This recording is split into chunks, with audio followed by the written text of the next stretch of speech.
So hello everyone, welcome back to yet another video. तो आज का वीडियो जैसे आपने टाइटल पढ़ ही लिया होगा, तो आज के वीडियो में हम बात करेंगे during my initial phase of preparation जब मैं कॉलेज में थी and what led me to change my optional. And अभी जैसे कि यूपीएससी का नोटिफिकेशन निकला है फॉर 2025, तो उसका क्या प्लान रहेगा या जो भी रहेगा, तो आज उन्हीं सब चीज़ों के बारे में डिस्कस करेंगे इन दिस वीडियो।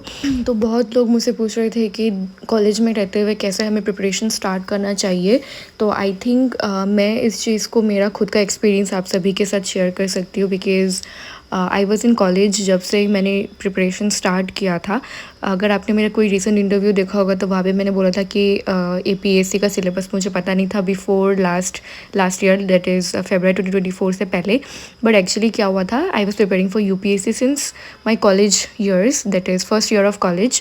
एंड इस वजह से मुझे इतना दिक्कत हुआ नहीं। एपीएससी का और स्टेट पीसीएस का यूपीएससी का सिलेबस ऑलमोस्ट सेम ही होता है, तो इस वजह से I was able to prepare for UPSC within short amount of time. तो एक्चुअली में क्या हुआ था कि मेरे 12th के बाद मेरे लाइफ में एक बहुत बड़ा सेटबैक मुझे फेस करना पड़ा था with regard to admissions and all.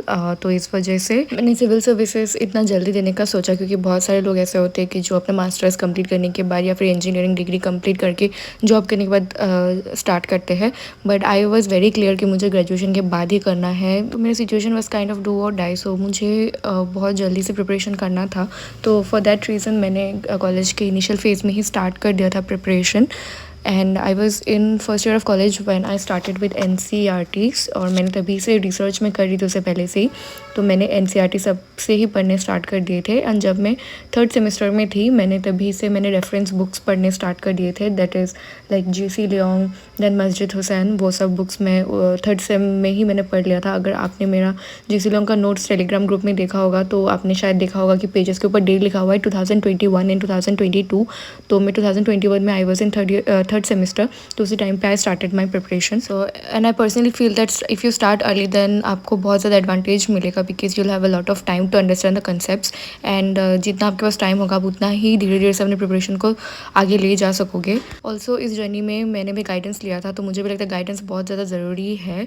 And इस वजह से this year the nation is celebrating 75 years of republic India. PW only has लाया है up to 80% off on all UPSC courses starting from 24 January. तो अगर आप एक कॉलेज स्टूडेंट है तो आपके इन यूथ ईयर्स को प्रोडक्टिव बनाने के लिए है यूपीएससी प्रारंभ, जो कि एक 3 इयर्स प्रोग्राम है जिसमें यूपीएससी की A to Z प्रिपरेशन के साथ फर्स्ट 2 इयर्स में हार्ड एंड सॉफ्ट स्किल के क्लासेस के थ्रू आपको साइमल्टेनियस स्किल कवरेज भी मिलेगा, और इसमें है फ्लैट 36% ऑफ। वही अगर आपने अभी 12 पास किया है तो आपके लिए है यूपीएससी प्रारंभ प्लस BA डिग्री प्रोग्राम, जिसके थ्रू आप प्रिपरेशन और डिग्री दोनों साथ में कंप्लीट कर सकते हो। 2026 टारगेट ईयर वालों के लिए है संकल्प Hindi English and Titan English foundation batch सिर्फ 10,999 में। पर अगर आपका टारगेट ये 2025 है तो आपके लिए है प्रहार Hindi English medium and Titan 2025 English medium सिर्फ 6,999 में। वही अगर आपका इनमें से कोई ऑप्शनल है तो सिर्फ 7,999 में आप इसके लाइव क्लासेस से अपना ऑप्शनल प्रिपेयर कर सकते हो। एंड अगर आप यूपीएससी 2025 प्रीलिम्स के एस्पिरेंट है तो आपके लिए है आरपीपी 2025, जो कि रिगरस टेस्ट सीरीज प्रोग्राम है। एंड ये स्टार्ट होता है सिर्फ 3499 से। तो अगर आप लोग अपनी प्रिपरेशन के लिए कोई कोर्स परचेस करना चाहते हैं तो पीडब्ल्यू ओनली आईएएस के इन हैवी डिस्काउंट्स का जरूर फायदा उठाइए। And to know more about the courses you can definitely check the description, and also you can use my code BUT500, जिससे आपको एक्स्ट्रा डिस्काउंट मिल जाएगा। So don't forget to check this out. जैसे कि आप में से बहुत लोगों ने मेरे न्यूज़ इंटरव्यूज़ देखे होंगे या फिर जो भी आर्टिकल्स छपे थे, तो वहाँ पे दे हैव लाइक मेंशन कि मेरा क्लास 12 के बाद I had to go through some situation, जहाँ पे एक्चुअली मैंने Banaras Hindu University and Indian Institute of Science and Research Education का एंट्रेंस क्रैक किया था, but due to some reason I could not go there. So the reason was that actually मैं बनारस में गई भी थी after counselling, I took admission, and admission लेने के बाद जब मैं वापस आई बट मैं फिर क्लास करने नहीं गई। So that was my personal reason कि मैं क्यों नहीं गई थी। एक्चुअली अब मेरी मॉम सिंगल मदर है एंड इस वजह से मैं उनको छोड़ के इतना दूर मैं जाने का मुझे मन नहीं कर रहा था। तो बैक ऑफ द माइंड मुझे ऐसा लग रहा था कि अगर मैं जाऊँगी, अगर कोई सिचुएशन होता है तो she won't be able to come to me, या फिर मैं इतना जल्दी नहीं आ पाऊँगी उनके पास। सो उस रीज़न की वजह से मैंने बनारस बैकआउट किया था। एंड आईसर में ड्यू टू लाइक सेम वही family reasons and financial reasons के कारण से मैंने सोचा कि मैं 1 साल ड्रॉप ही ले लेती हूँ। एक्चुअली मैं साइंस में पढ़ी थी और मेरे बहुत अच्छे मार्क्स भी आए थे, और बट स्टिल मुझे नीट या जेडबल नहीं देना था, बिकॉज मुझे पहले से ही आई वॉज इन 6th स्टैंडर्ड जब से मुझे सिविल सर्विसेज की प्रिपरेशन के बारे में पता चला था, एंड उसी टाइम पे मैंने डिसाइड कर लिया था। बट मुझे ऐसा लग रहा था कि नीट में नहीं कर पाऊँगी, बिकॉज मुझे हेमोफोबिया है, दैट इज़ मुझे खून से बहुत डर लगता है एंड मैं अनकॉन्शियस हो जाती हूँ ज़्यादा खून देखने से। एंड इंजीनियरिंग में मुझे लग रहा था कि बिकॉज मेरे मेरे ऊपर बहुत सारी रिस्पॉन्सिबिलिटीज़ थी और मुझे लग रहा था कि मैं बीटेक करूँगी, एमटेक करूँगी, then I have to go for a job, तो बहुत टाइम लग जाएगा और काफ़ी ज़्यादा हमको फ़ंड्स की भी ज़रूरत है मतलब इंजीनियरिंग पढ़ने के लिए। सो इस वजह से मैं मेरे मम्मी के ऊपर ज़्यादा बर्डन नहीं बनना चाहती थी, तो इस वजह से मैंने जनरल डिग्री ले लिया। End of course despite of having good marks in physics, chemistry and biology, I had 95 in all of them. In chemistry I had 90 marks and physics and bio I had 95, और physics मेरा favorite subject भी था, but despite of that I chose botany, क्योंकि उस time पे मैंने decision लिया कि अगर मैं बॉटनी लूँगी तो शायद मुझे सिविल सर्विसेज प्रिपरेशन करने में ज़्यादा इजी होगा, बिकॉज फिजिक्स थोड़ा सा टफ सब्जेक्ट तो है बट बॉटनी इजी है, तो मैं इजीली टाइम मैनेज कर पाऊँगी। तो इस वजह से ही मैंने बॉटनी लिया था। बट मुझे ऐसा लगता है कि अगर आप लोग अभी 12 या 10 पे हो, आप लोगों को ये गलती नहीं करना चाहिए। लाइफ में एक प्रोफेशनल डिग्री होना बहुत ज़रूरी है। तो मेरे ऊपर बहुत ज़्यादा प्रेशर था कि मुझे 1-2 साल में कुछ करना ही है, अदरवाइज़ मैं बॉटनी का सिर्फ ग्रेजुएशन डिग्री लेके मैं कुछ नहीं कर सकती थी। सो इस वजह से मैंने मेरा स्टेट पीसीएस को, मैंने प्लान बी को भी उतना ही इम्पोर्टेंस देना स्टार्ट किया। एंड थैंकफुली मेरा स्टेट पीसीएस मेरा फर्स्ट अटेम्प्ट में निकल गया। बट मुझे ऐसा लगता है कि एक प्रोफेशनल डिग्री होना बहुत ज़रूरी है, क्योंकि आप लोग मुझसे पूछते हो कि हम 11-12 से कैसे पढ़े, हम आर्ट्स लेके हम पढ़ेंगे तो क्या हमें फ़ायदा होगा। तो मैं बस यही आपसे बोलना चाहती हूँ कि आप अपने लाइफ में पहले एक प्रोफेशनल डिग्री ले लीजिए एंड उसके बाद आप यूपीएससी या फिर स्टेट पीसीएस के लिए प्रिपेयर कर सकते हो। ऐसा कोई ऑब्लिगेशन नहीं है कि आप आर्ट्स लोगे तभी आपका एग्ज़ाम क्लियर होगा। तो ये गलती मत करना, क्योंकि बाद में आपको शायद जॉब अपॉर्चुनिटीज़ बहुत कम मिले। तो अगर आप साइंस में पढ़ रहे हो तो you should go for any professional degree, you should go for BTech या फिर एमबीबीएस, उसके बाद भी आप प्रिपरेशन कर सकते हो।